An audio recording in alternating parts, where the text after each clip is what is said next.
you ever met someone that, whether it be an ex-girlfriend, an ex-friend, an acquaintance, where they promise you, they swear to you up and down, I'm a changed person. I've changed for the better. I can assure you that I've changed. Well, there's one player that comes to mind when I hear that, and that's none other than DJ U at Florida State University. This is a guy whose name is always in the news. DJU, coming from Clemson to Oregon State to now at Florida State. Surely things will change. He assures it. Well, things seem to never change for him. And I don't know if I feel bad for the guy or if maybe the media should just stop talking about him until he actually does change. I think that needs to be talked about. But guys, it is finally here. Whether you call it week 0 or week 1, college football is back. And boy, do me and Ed have plenty to say about it. And we can't wait to talk more and more and more about it. But first, I'm your host, Matthew Reardon, and this is Total Sports Beyond the Lights.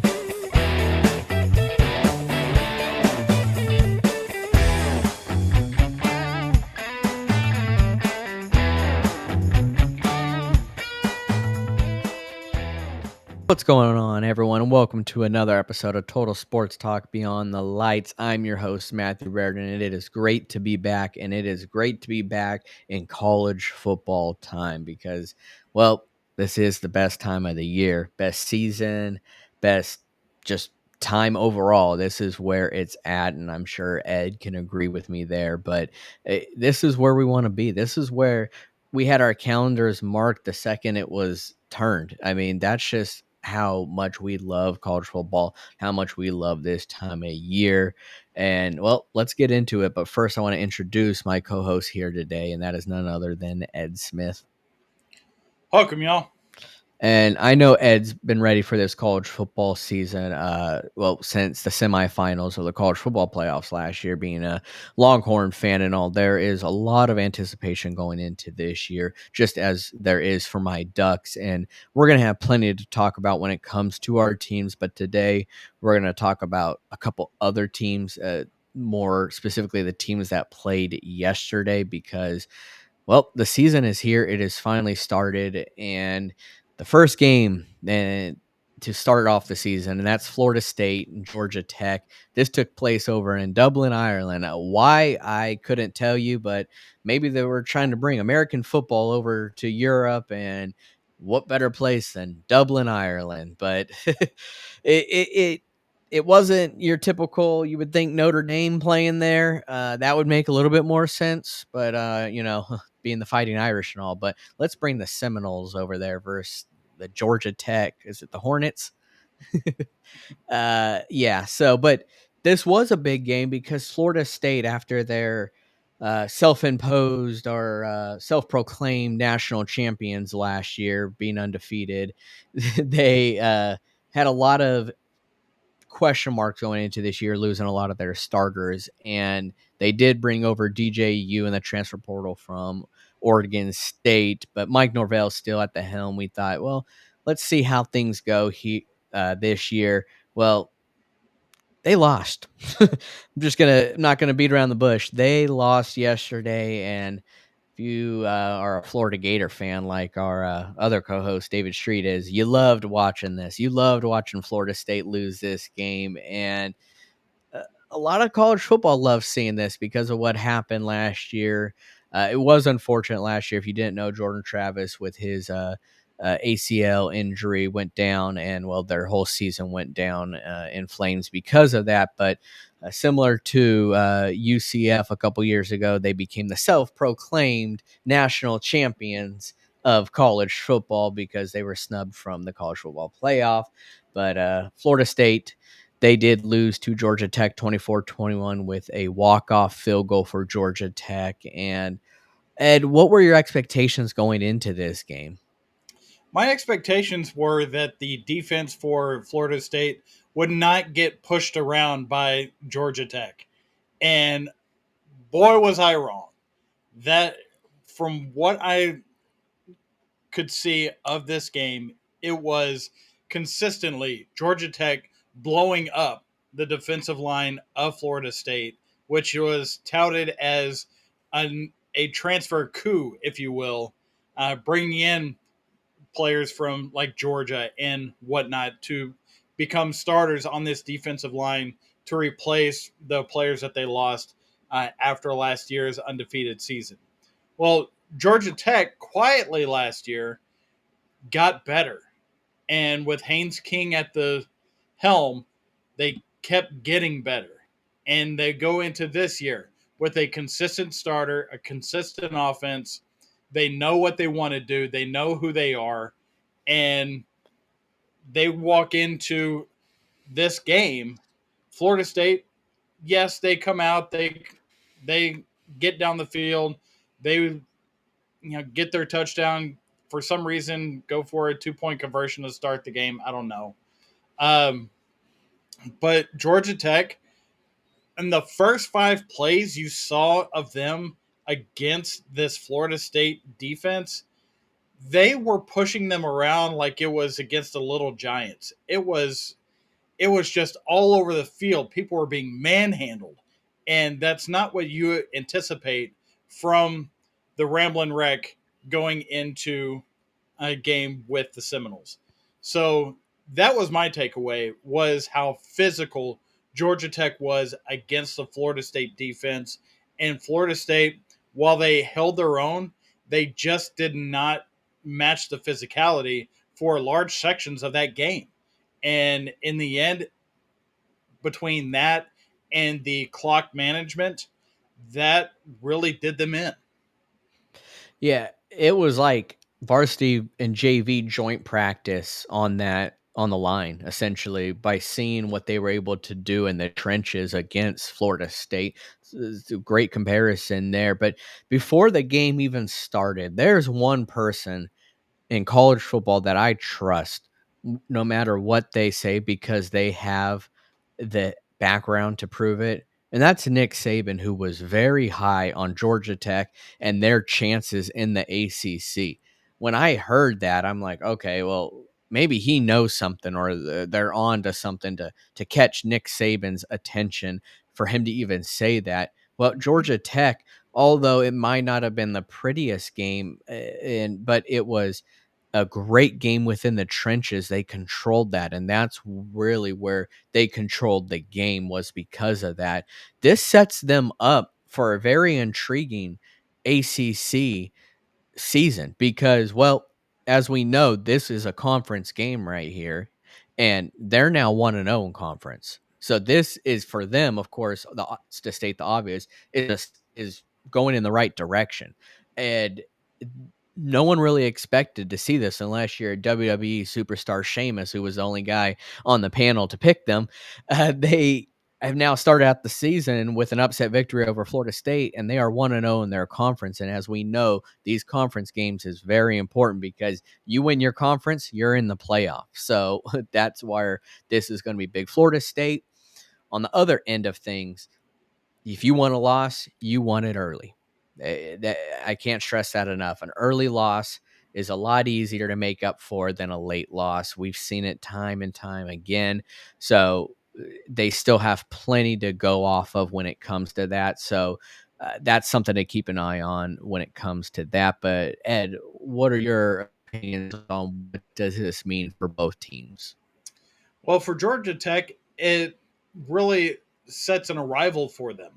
This is something that puts it on everybody's mind that this isn't the same old Georgia Tech that is still reeling from the loss of the Paul Johnson days where they were playing something that nobody else played, so they were a weird, difficult out to have.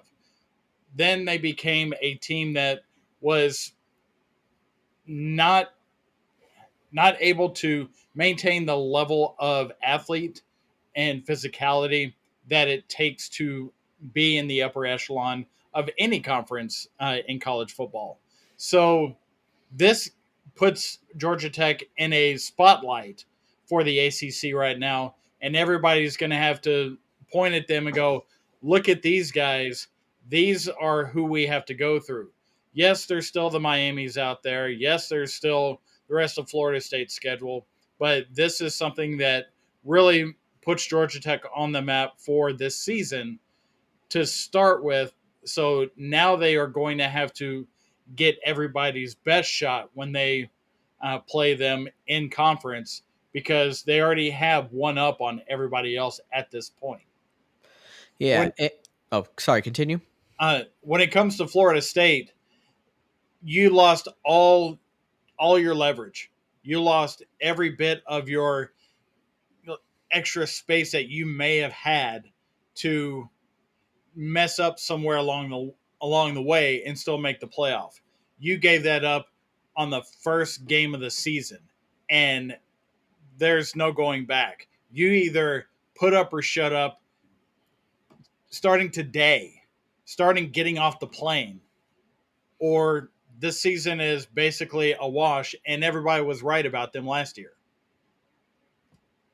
Yeah, you need to prove that, because there are a lot of people out there that are pretty much saying that we were right about last year. So if you want to shut them up, you're going to shut them up the next couple weeks in your games, because so far this isn't helping. But Georgia Tech, I want to give a couple shout outs here. Pretty much, if you had the name Haynes, you looked pretty decent yesterday. Haynes King at quarterback. Very clean game, nothing shiny, 11 for 16, 146 passing yards. But of course, we know that he could use his legs, which 54 rushing yards on top of that. But Jamal Haynes, their running back, phenomenal. I mean, he averaged 6.8 yards a carry on the ground, and that also has contributed to that offensive line and what they were able to do there. But I have to tip off my cap to Jamal Haynes and that offensive line, because they are really what established the identity of what they were going to do yesterday.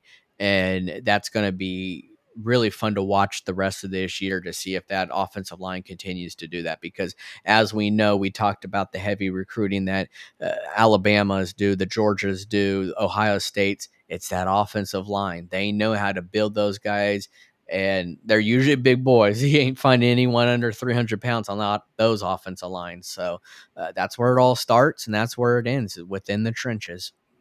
Yeah, and when you're talking about an offensive line in Atlanta, uh, you're not going to find a skinny mini on an offensive line in Atlanta. I don't care what level of football you're playing. Yeah. No. Yep. I totally agree. Earlier I mentioned our other co-host David really enjoying this loss, and I will say victory, because it's not like it was his team that won, but the loss that Florida State was handed yesterday. And well, David Street is here to share a couple words about just about that. So here is none other than David Street, and you are on his corner. Hey guys, how's it going? So, I want to take a little bit of this time to talk about Florida State. First of all, great game yesterday. I mean, anytime Florida State loses, it's always a great time. But I just want to kind of address the reality of where things are right now for FSU. So there was this tweet from a Florida State fan that went viral. We all saw it, and the tweet said, "You can't lose 10 or 15 plus starters and expect to run the table the next year." And that tweet caught a lot of flack. People were pointing out how well Alabama, Georgia, and Ohio State don't seem to have that issue. And that is definitely true, but in fairness, I think the original tweet actually did raise a pretty valid point. See, programs like Alabama, Georgia, and Ohio State can afford to reload year after year after year because they consistently recruit high school at an elite level. All right, Mike Norvell is not an elite high school recruiter. He's just not. I'm not saying he's terrible. He's definitely not the worst high school recruiter. But it is an undeniable fact that since coming to FSU, he has utilized the transfer portal more. He has put more emphasis on the transfer portal over high school recruiting. And to his credit, it's worked out for him for a couple of years.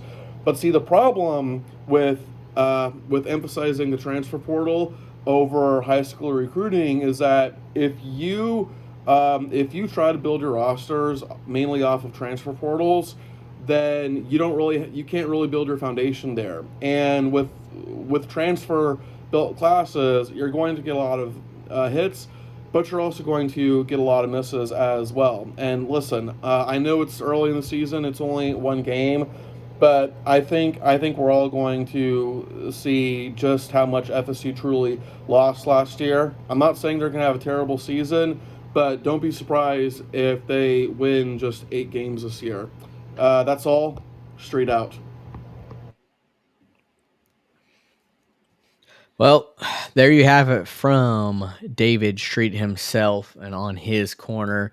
And that is a great point. That is pretty much what me and Ed were just talking about with the Alabamas, Georgias, and Ohio States is they do have a heavy recruiting trail that they are on religiously to get some of the best guys coming from high school. And yeah, you may say, well, so you're telling me a guy from high school is better than someone in the transfer portal who's already been in college?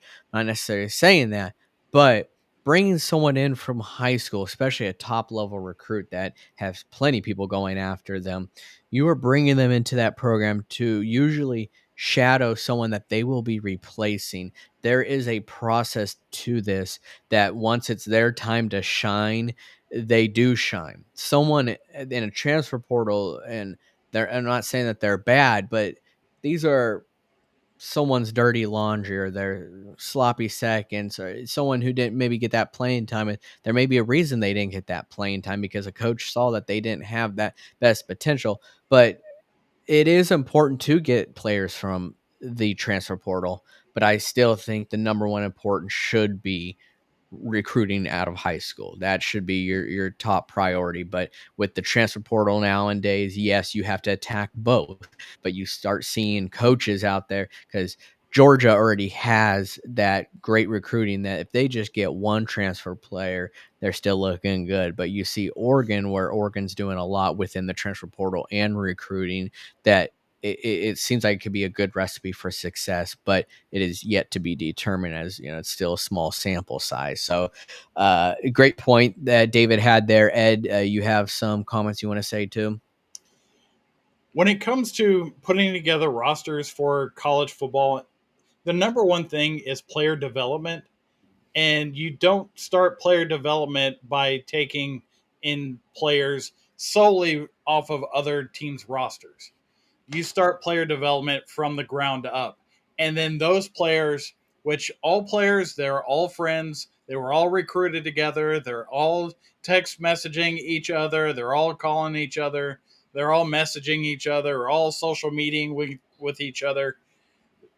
Those players know which schools will develop them. And on the reverse side, those players also know which schools will just take them so they can get playing time and get on the field. So what you're seeing with the Alabamas and the Georgias and the Oregons and now the Longhorns, you're seeing a lot more player development, and you take the transfer portal to plug the holes that show up that you cannot fill with what you already have on the roster.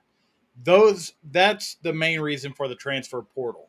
You can build a ship much bigger by developing the people that come into your building rather than trying to build the ship out of everybody else's pieces and create a roster built on it and try and fill the holes with your high school recruiting. That's not how this works at this level. You have to you have to build and player develop, and then you can get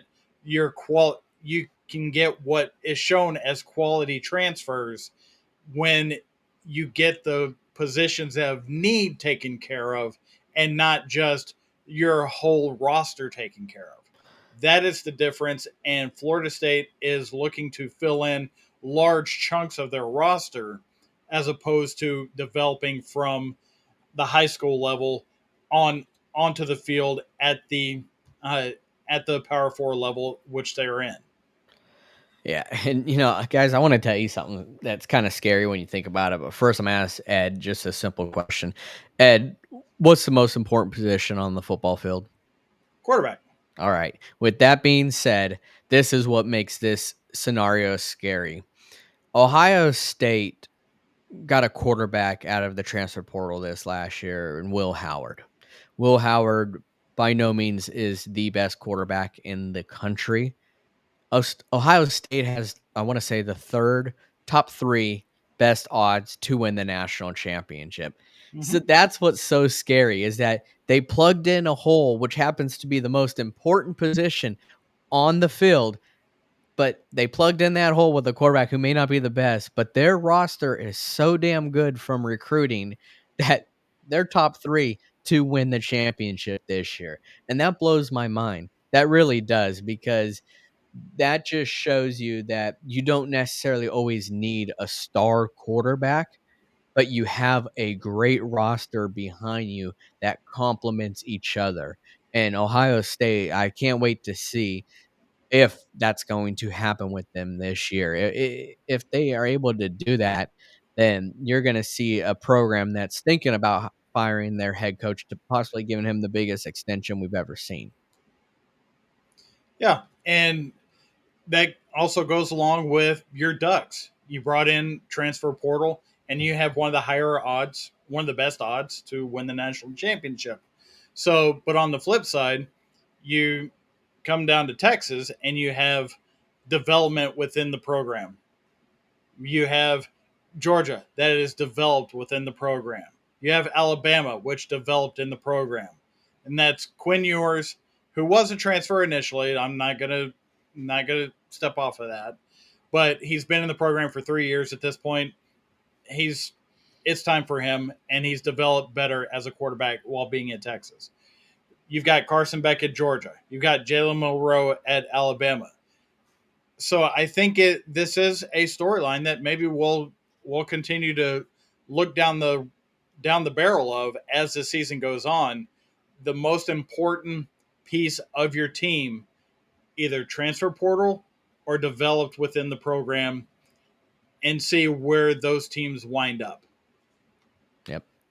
And speaking of teams that are or where they wind up, SMU Mustangs in the ACC.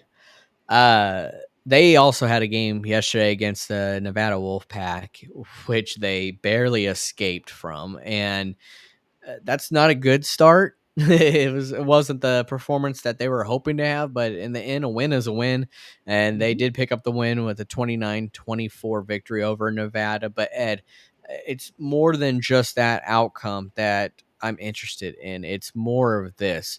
If SMU makes the ACC championship game, does college football need a serious conversation about relegation? So we have seen some pundits out there say that SMU is ready for prime time, ready for the Power Four. As far as the Atlantic Coast Conference is concerned, we certainly wouldn't be having this conversation about the SEC or the Big Ten. But we've seen uh, some pundits have such a high bar for SMU going into this season that SMU could make the conference championship game. And to me, that screams that there should be a conversation about the quality of the programs that are also in the ACC that are not at the level of an SMU that is being somewhat, I guess you could call it, promoted from G5 into the Power Four conference. So you've got teams out there like Virginia and Maryland. Are those teams that you think deserve to be in a Power Four conference if a team from the G5 level can come in and dominate this league? I don't think so. I think this is definitely worth a conversation as far as in the larger scope about relegation in the college football ranks. When you take a look at some of the other sports leagues around the world, you see a level level two, just to say that you're part of the major sports league. Then it goes to a level above that. They get promoted into it. And the last two of that league wind up down at the bottom. So there's a stair step here. I think we can all agree that the SEC and the Big Ten are definitely what would be considered a premier league of college football at this point. So to have teams that are certainly not at the level of quality of football that you expect from those conferences, I think you can seriously have a conversation about, well, do, is it worth it to have these lower level teams? Let's take SEC for an example. Vanderbilt, is it worth it to have them still be in the SEC college football conference if they are consistently over when you're talking about conference games? that that is something that needs, in my mind, needs to have a conversation about. But I don't know if college football is ready to have it because of these television contracts that they're talking about. But I think it's a glaring oversight by the the entity of the NCAA itself to not impose this, or at least try and get all these Power Four conferences on board with setting up such a program. Yeah, I think the conversation does need to be had. I don't think it will in some time because college football has a lot of other things that they'll need to be worried about. But the Vandy does not deserve or need to be anywhere near the Southeastern Conference because unfortunately every single year it's the same result over and over again. Although baseball's a different story, but here we are talking about football. That's usually where it's at. It's usually what we talk about. And at the end of last year, when the conversation was being had uh, between several coaches that were out there, like Chip Kelly, he had brought up the idea of college football separating itself from all other sports in these member institutions Yeah. and creating its own league, because these schools, these teams with football, especially in the Power Four level, these are the money makers that help fund every other sport that's on the docket for an athletic department. So if you separate football in and of itself, I think that conversation is should be on the table.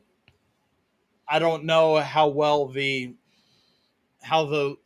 powers that be would lean into it as far as number of games and the money that flows from TV and all that stuff. But I think it's certainly worth the conversation if and when that does wind up happening, which I wouldn't say is totally off the table before the end of this decade. Yeah. Nope. I think I would agree with that timeline. So, um, with college football starting, we know right behind him in the rearview mirror is NFL football. NFL is just now wrapping up their final preseason game. And this is where it's that time where you find out who's going to be your starters, who's going to be your starting quarterback come week one, who's going to make the roster because we are trimming it down to 53 right before week one. This is where just all that comes together. I want to talk about who's going to be the starting quarterback of these teams at the end of the season because I think that makes for a great conversation. And hear me out because there are a lot of question marks already going into who's going to be a starter week one. And when you have a question mark like that, that could also change throughout the season. But then we have other factors that play into it, such as injuries and other stuff. So I want to go through each division here, go through these teams, and some of them, of course, we know obvious ones, but uh, some of them there are some other ones. But first, I want to start with the AFC East here, and that's the New England Patriots. We've got Jacoby Brissett, Drake May, and Joe Milton. If you did not see, Jacoby Brissett did go down with a shoulder injury here in the final preseason game, and Drake May came swooping in like he was Clark Kent becoming Superman, and he took advantage of the situation. He had a great drive, resulted in a touchdown. He used his feet. We know what he can do with his legs if need be, and really capitalized on that situation. It kind of reminds me of when Tyrod Taylor got hurt, and here comes um, Baker Mayfield for the Browns, and he made his debut and he won, and they gave away free Bud Light that night. It was crazy. Well, he took advantage of that situation that needed to be, but that was regular season. This is preseason. But get back to the question here. AFC East, New England Patriots, Ed, who do you think is going to be the starting quarterback for that team come the end of the season? When we get to the end of the season, because of the play of the rest of the roster around them, I don't see, even if Jacoby Brissett is at 100% full strength, which we know he's not going to be because everybody's beat up by the end of the year, this is going to be Drake May's team. Now, I don't want to discard Joe Milton because everybody can see the arm talent, but the head talent has always been the bigger question, especially at this level. So Drake May, at the end of this season, will be the unquestioned leader of this team, with Jacoby Brissett being put back, and maybe unfairly, back into the position of being the clipboard holder, just waiting for another starting quarterback to go down so he can get another opportunity, which that's about has been his ceiling so far in his career in the NFL. Yeah, Jacoby Brissett being at his second stint in New England where it all started, he is a great backup quarterback, and some may think that's a dig, but it's not. Being a backup quarterback is tough, but Jacoby Brissett, he tends to shine when he is in that role. There are just some players that are like that, and Jacoby Brissett is one of them. We saw what he did with actually this next team I'm going to talk about when their star quarterback went down. He came in and he really led that team to many great victories. And let's not forget, Jacoby Brissett has the best quarterback rush on a fourth down and play that there is. I think he has close to if not 100% success rate on a fourth down and one, third down and one quarterback sneak scenario. I urge you to look that up. There's just something that he has mastered with that play. We saw it all the time with Tom Brady too. There's just some things. Sometimes it's the small things that matter. But yes, this will most likely be Drake May's team come the end of the year, if not now, the start of the year, because of Jacoby Brissett's injury. So, but Brissett's not a bad guy to have behind you, no means. So he's been around in the league. He sat behind some of the best quarterbacks, including Tom Brady and Tampa when he was up in New England. So that is also of note. And Joe Milton, I think he watched Napoleon Dynamite a little too much when he was a kid, and Uncle Rico throwing the football over the mountains. And well, Joe Milton could do that. He could throw the football over the mountains,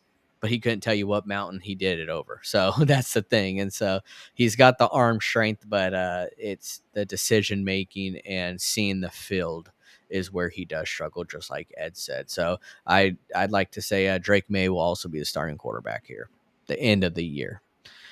This next one's tough because AFC North is kind of a toss up between two teams on who may be the starting quarterback at the end of the year. And one of them is my team's Pittsburgh Steelers. That's not who we are talking about today.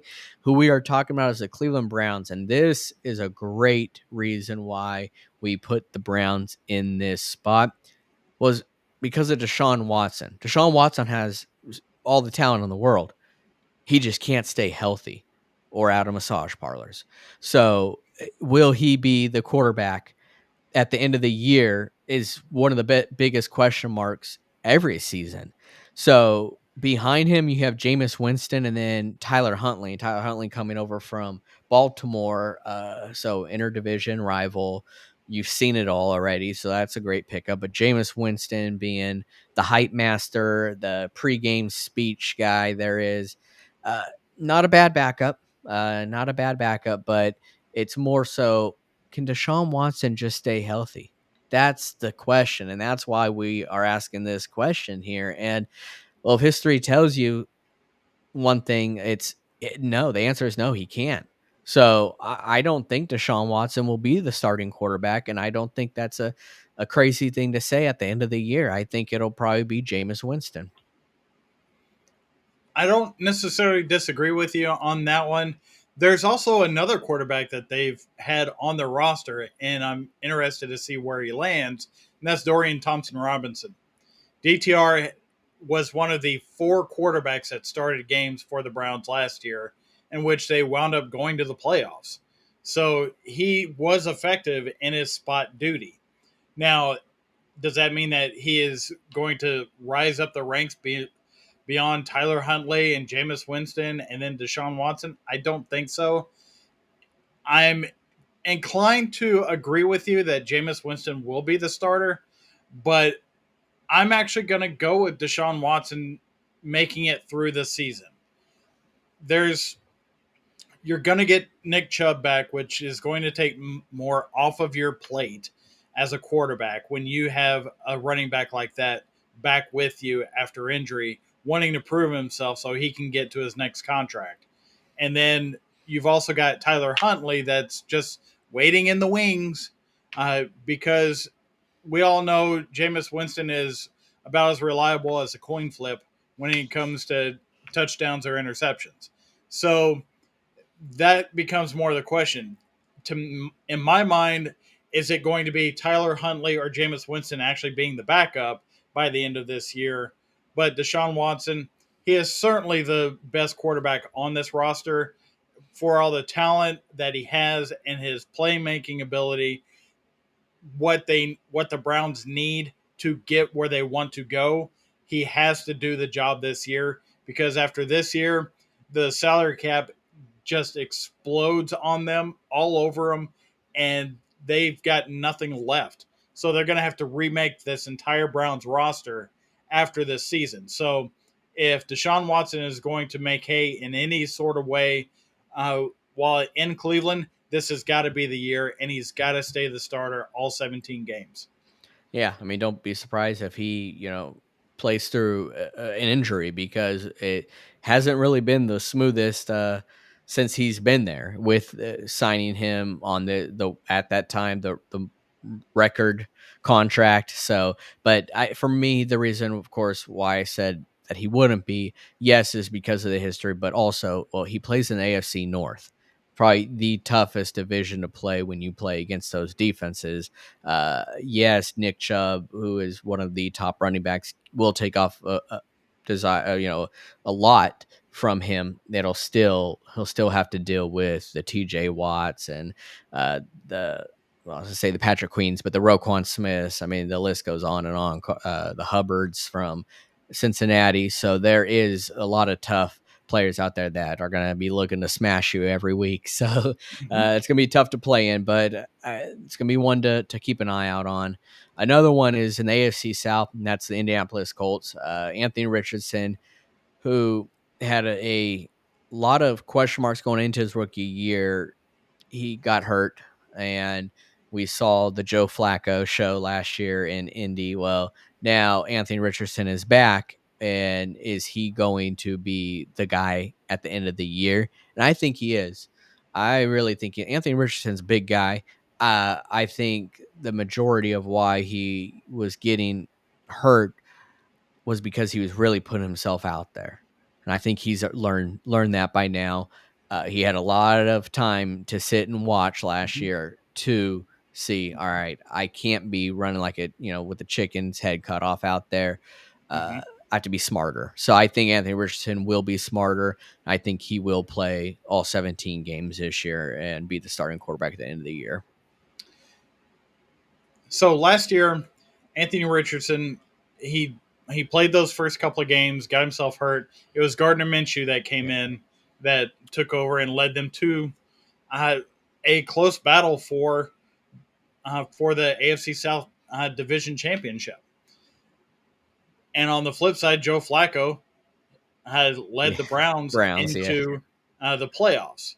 So, who's going to be the most important quarterback on this roster? Is it going to be Anthony Richardson or whoever they really claim to be his backup, whether it be Joe Flacco or Sam Ellinger?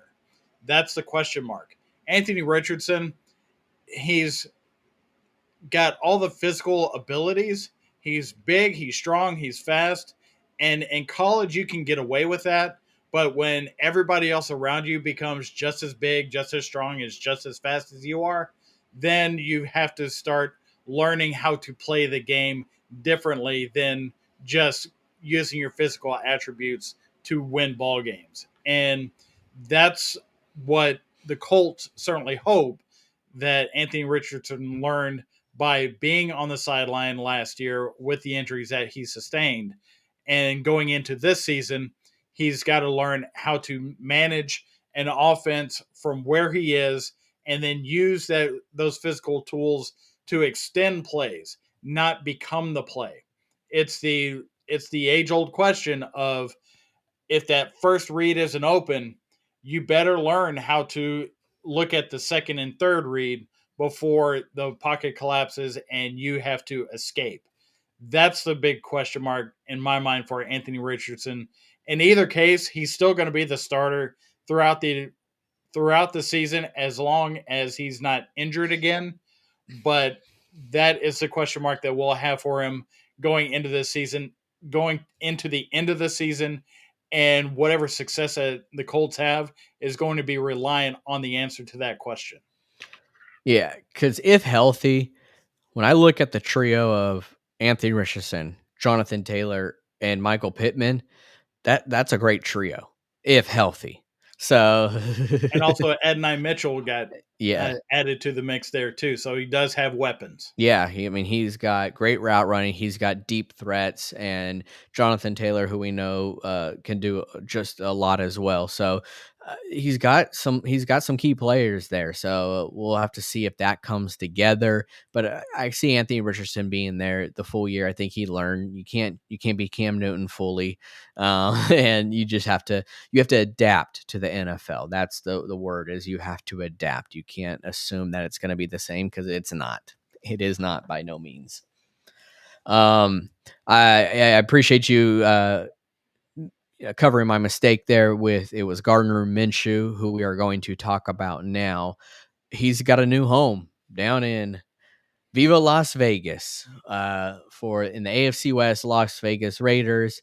Aiden O'Connell and Gardner Minshew. It was who was going to be the starting quarterback. And we've gotten the answer with Gardner Minshew being the starting quarterback. But with it being such a close race, can that change? I think, yes, it can. But Ed, what do you think first? You think, is this something that can change or will change? I don't think it matters because the quarterback of this franchise is not on the roster. Nope. Yeah. Going forward, there's no chance that Gardner Minshew and Aiden O'Connell are the answer for this franchise going forward.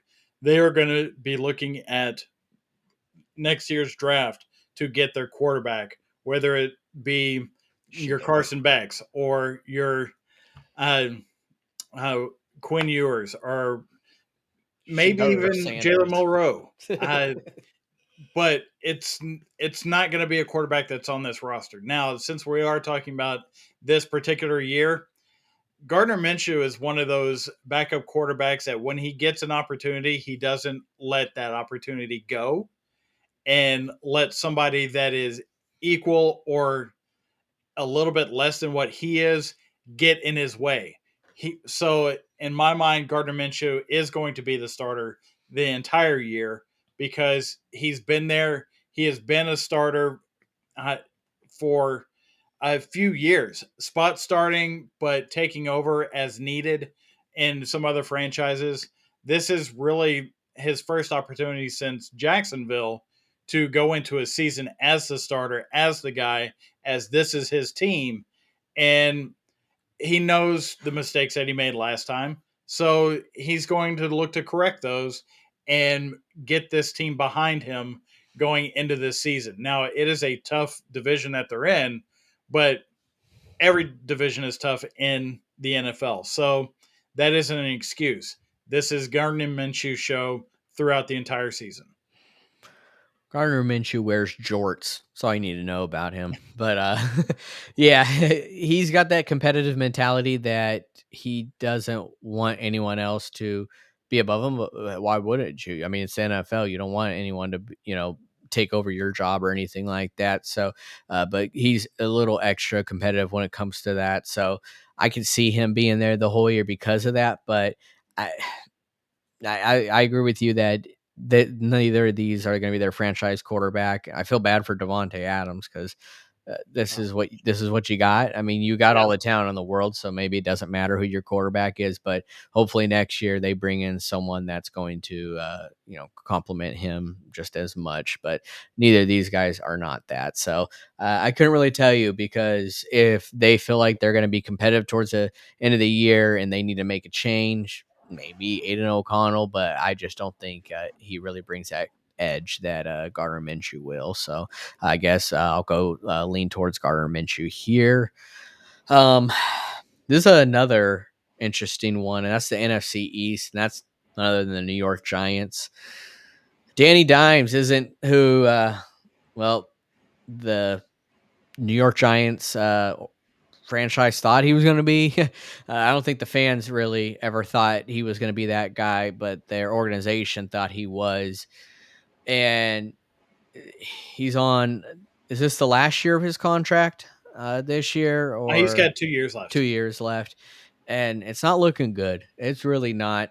I've heard a lot of things that Drew Lock could be taking over any second. Of course, Daniel Jones will probably be the starter week 1, but he's on a very, very short leash. Unfortunately, it's a very expensive one because they are paying him, but he's on a short leash here. And Drew Lock coming in behind him, Tommy DeVito, Tommy Coldcuts, and I I have to say that Daniel Jones, I don't know. I think he's going to be the starting quarterback at the end of the year. I don't know why. Something's in my guts telling me he's going to, but if he does what he continues to do, then he won't. I I disagree. I think it will be Drew Lock by the end of this season. I think the carpet is wearing very thin under the Daniel Jones welcoming committee.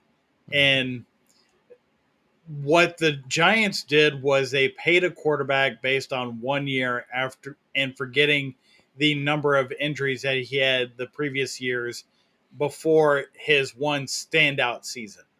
So they paid him like he was going to be healthy for the rest of his life. And his history says that he wouldn't be. But they paid him anyway because that was the identity of the team as that contract was being worked out. They still had Saquon Barkley at that time, which was allowing for Daniel Jones to use some of that playmaking ability, using his legs, and creating uh, some matchups on the outside as everybody was focused on the running back Saquon Barkley at that time. So now that Saquon's not there, not the same level of weapons around him, he is going to start forcing things and doing things that are well beyond what he needs to be doing to be successful. And he's either going to get himself hurt, or he is, in my opinion, more likely he is going to play himself out of a job at in New York, and Drew Lock is going to take over. And Tommy DeVito, he'll be there to kind of fill in if need be. And the Giants certainly hope they don't need him, but uh, Drew Lock overall, I think, is going to be their best option by the end of this season. Yeah, I don't think Daniel Jones will have that injury this year that takes him out. If anything, it would be his plane that takes him out there. Tommy DeVito's there. If you someone need to get their kneecaps busted or something, he'll be there. Hit it with a baseball bat. But yeah, it's going to be an interesting one to also keep an eye out on. This next team with up in the north, the Minnesota Vikings, we were thinking that it was going to be it's going to be JJ McCarthy or Sam Donald to be taking that at the end. Well, now that JJ's hurt, you got Sam, you got Nick Mullins and Jaron Hall out of BYU, and I don't. This is a tough one for me because Sam Darnold hasn't really done anything. He hasn't. He went to USC. There you go. Other than that, he hasn't really done anything, and he's floated around the NFL and landed himself in Minnesota Vikings with one of the best receivers in Justin Jefferson. But okay, what are you going to do now? Yeah. I when looking at the list of quarterbacks that you have had to work with in Minnesota right now, I they certainly have their work cut out for them because essentially at this point all you're doing is this. Mm-hmm. You're throwing darts at a board to figure out who your quarterback's going to be because there's not much difference between Sam Darnold and Nick Mullins at this point. Uh, you know, am I correct in remembering that Sam Darnold was the quarterback that was seeing ghosts playing the Patriots? Yes. Yep. When he was on the Jets. Uh huh. Uh-huh. So here we are again. He's got a franchise on his shoulders, but yet he has. I don't think Sam Darnold has been developed at this level. He's just been kind of thrown in and said, "Okay, keys are yours. Go do with it what you will." And he hasn't been developed the way that he needed to be developed to reach his full potential. So now he's stuck in that middling type of quarterback level, which that's where Nick Mullins kind of lives at this point. So, uh, so you would definitely take one of those two guys before you put Jaron Hall in. So overall, I think Nick Mullins has a longer history of being in that Vikings building, so he has more uh, chemistry with the offense, chemistry with the coaching staff, chemistry with Justin Jefferson. He's got that, and I think he is going to wind up being the starter by the time we end this year, and they finally get uh, put out of their misery, so to speak. Yeah, these quarterbacks, they know they're just playing a fill-in role. It's JJ McCarthy's team once he's back. That's already pretty much been made clear. Part of me almost felt bad that JJ McCarthy was going to have to look up to Sam Darnold as his mentor. That's not the best, but uh, everything that I'm hearing, JJ McCarthy's already got. He's got that factor to where it's almost like he Mm-hmm. didn't need it, and that's why they were really high on him. And a lot of teams were. It's unfortunate that he is dealing with this injury where he had to have surgery. But come next year, it's JJ McCarthy's team, so this is more of a fill-in role. I'd be more inclined to give it to Nick Mullins because of that chemistry that Morale he already has within the organization. So that's a great point there. But they did bring in Sam Darnold, so maybe they will start him. But towards the end of the year, it could be Nick Mullins' team in no time. So Yeah. NFC South, um, New Orleans Saints. you know, for me, I think the obvious answer is that it won't be Derek Carr. I think Derek Carr's time's done. It's unfortunately, I think it's just kind of over with, similar to their head coach Dennis Allen, but Dennis Allen's still there, so he may continue to go with Carr as his guy. But what I've been seeing with Spencer Rattler, it may not be this year, but I would not be shocked if Spencer Rattler is this team's quarterback in no time. I I'm kind of shocked that he went that far in the draft, and it all happened because of his personality on that Quarterback One series on Netflix when he was in high school. Gosh, I didn't realize you had to be Saints, but high school. But he has matured, and he's learning. He's learning the game, and he's gonna be a fun quarterback to watch. I know I'm rambling here, but Spencer Rattler may not be the starting quarterback at the end of this year, but I think he will be in no time. Uh, Derek Carr shouldn't be, but I think at the end of the year, Derek Carr will still be the quarterback. Is it just me, or do you feel like this quarterback situation is kind of the Crystal Light version of when Patrick Mahomes was backing up Alex Smith. This, Yes. this is very much a not as good as the original, but trying to make the same kind of fetch happen. This is That like the great value to Crystal Light to that version. very much so, very Yes. much so. The Flavor Aid Yes. versus Kool Aid conversation. Yeah. We could go on and on. Sorry. Oh yeah, definitely, definitely. Yeah. Uh, so I'm with you. Spencer Rattler may not be the starter this year, but he will be the starter probably next year, and probably with a different head coach. Hopefully. I Yeah, don't know how he's I still there. I I don't think know. Saints fans can't believe that Allen has made it this long. Yeah. So, yes, Derek Carr, he's gonna be the guy throughout the season, crying on the podium the entire time, and then uh, by the by this time next year, we're gonna see Spencer Rattler giving the keys to the castle and saying, "This is your team. Let's see what you can do." Because he would have the entire season to sit and learn and not be thrown in the midst of just out and out chaos like he was in college, both at Oklahoma and at South Carolina. Mhm. He did make the most of a couple of those opportunities at South Carolina, beating Clemson, uh, beat and in their rivalry game, and that has been the highlight of his career so far. I'm interested to see the talents that he clearly showed, but inconsistently showed in college, how that translates to this next level. And he'll have this year to work on that. So Derek Carr is going to give him the time, and then Spencer Rattler is going to take it next year. Yeah, Spencer Rattler, he had a great turnaround.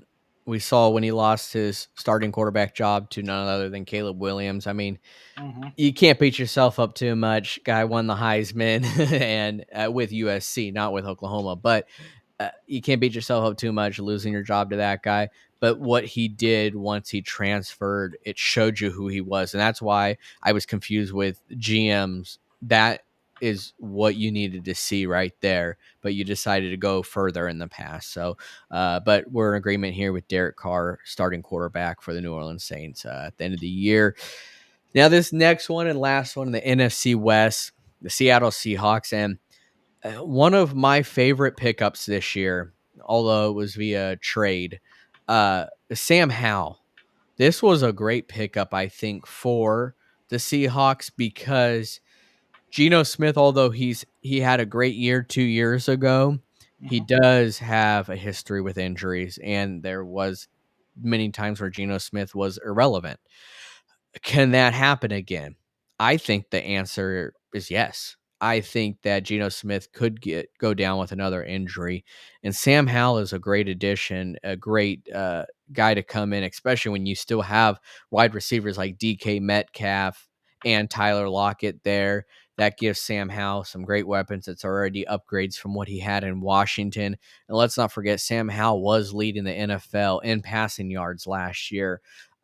I don't know if he finished that way, but he was leading the league for a while in passing yards. So if you could tell me a receiver in Washington besides Scary Terry, then kudos to you. But the fact that he was able to do that with receivers unknown, that's he's a good quarterback. So I think Sam Howell will finish the year as the starting quarterback for the Seahawks.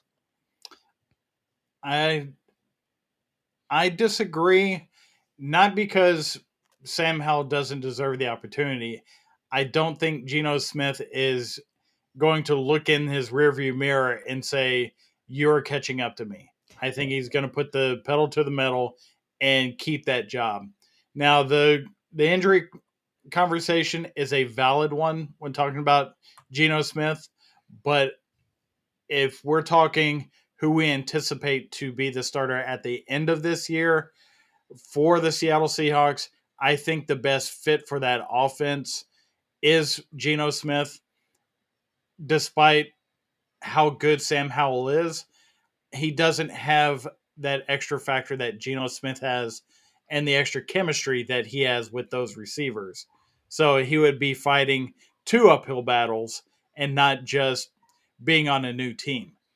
It is the style of play more so than the ability of play that, for me, puts Geno Smith above Sam Howell when we're having that discussion. And this could be very similar to the Deshaun Watson conversation because Kenneth Walker is emerging as a great running back for in the NFL and for that team that is going to help hopefully take off, some of the load for Geno Smith at the quarterback position. So, but this is a good different Seattle Seahawks team. Pete Carroll's not there anymore. This is Febreze brothers, new face, who dis. I want to see what the Seahawks do.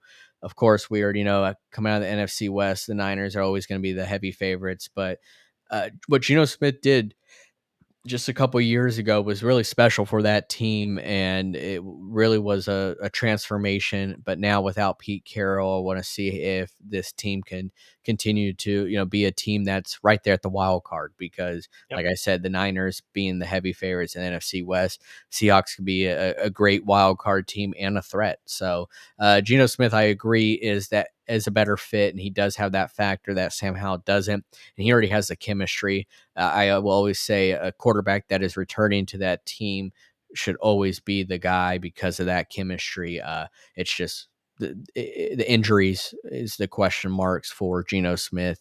It's not that his play will be it that his demise like a Daniel Jones, but it's if he gets hurt. So uh, we'll find out come end of the year. We'll probably have this show and tell you where we were right, where we were wrong, because that's what we do. We own up to that, and it makes for a great conversation because it's a conversation that I felt like really needed to be had because it was always the talk of who's going to be starting quarterback week one. Well, I'm interested to see who's going to be the starting quarterback at the end of the year because a lot of these, as we talked about, we had a list, and there's more that could go on this list, such as the Pittsburgh Steelers, for instance. Mm-hmm. That's another team that can be a question mark, or there's a couple other teams too. But uh, that's why we wanted to have this talk because there are several quarterbacks that may start the year as the quarterback, but they won't finish the year as a starting quarterback.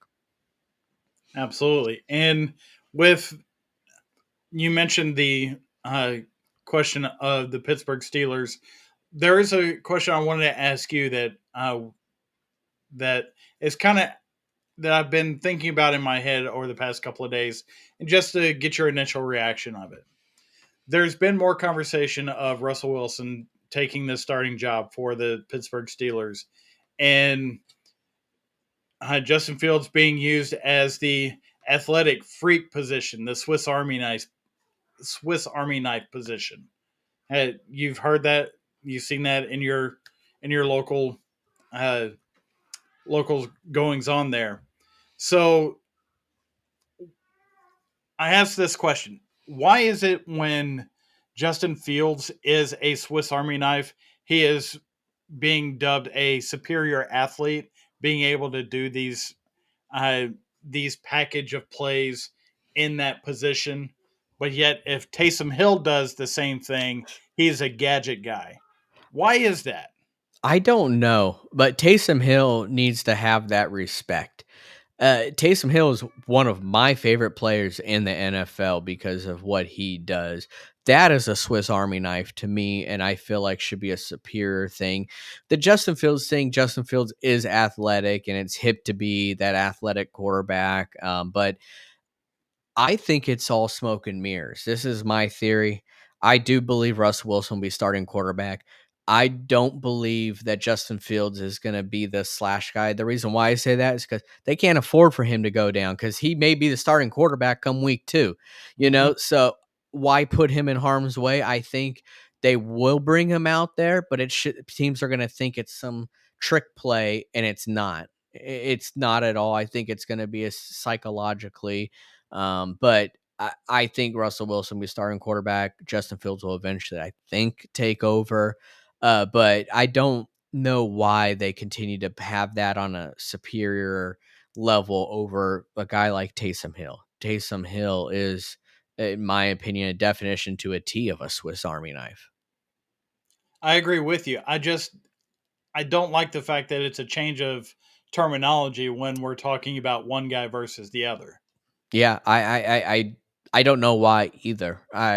It kind of confuses me, and if anything, it should just be one term, regardless. I really, because Mhm. what is he doing that's different than the others? There's not really anything as far as Taysom Hill, So he could throw the ball, he could run the ball, he could probably kick it, he could punt it, he could return it, he could do Mhm. everything there is and then some. So my opinion that is a Swiss Army knife and should be on the same playing level field as Justin Fields, if not higher than that. So they're both freakish athletes that could do it all.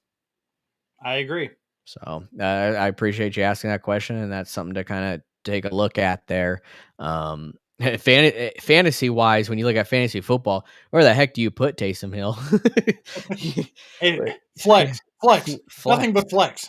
That should just be his position. It's not even a quarter. Like if you're looking through, am I looking through quarterbacks? What am I looking through?